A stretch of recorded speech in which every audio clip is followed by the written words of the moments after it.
Daily Manna from the Torah by Dr. Ketriel Blad. Shalom and welcome to this fourth aliyah of Parashat Tetzeh, when you go out.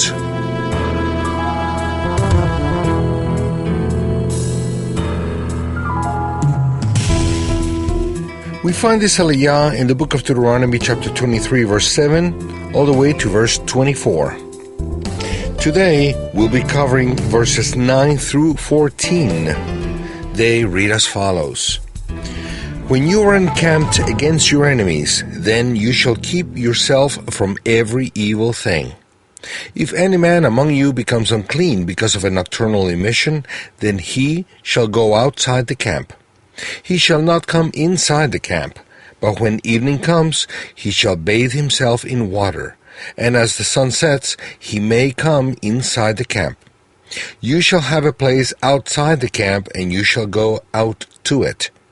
And you shall have a trowel with your tools, and when you sit down outside, you shall dig a hole with it, and turn back and cover up your excrement, because the Lord your God walks in the midst of your camp, to deliver you and to give up your enemies before you.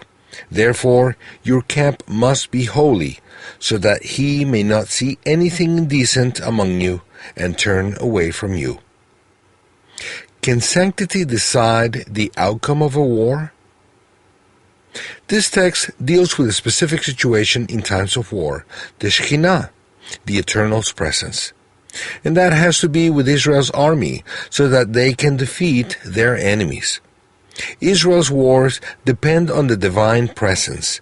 For the Shekhinah to manifest, the army must live in a very high state of sanctity, which includes ritual and also physical purity. The Torah says that the ritual uncleanness caused by ejaculation as well as defecation within the camp is something evil.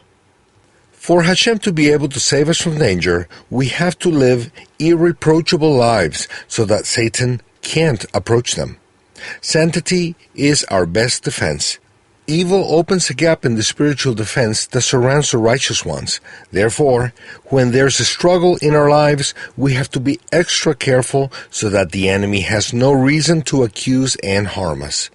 If we allow evil among us, we won't be able to defeat during the encounters with our enemies, visible and invisible, as it is written in Ephesians 6, verse 12. For we do not wrestle against flesh and blood, but against principalities, against powers, against the rulers of the darkness of this age, against spiritual hosts of wickedness in the heavenly places. Let us live a clean and pure life before the Eternal, so that we may win all our battles. Blessings and shalom.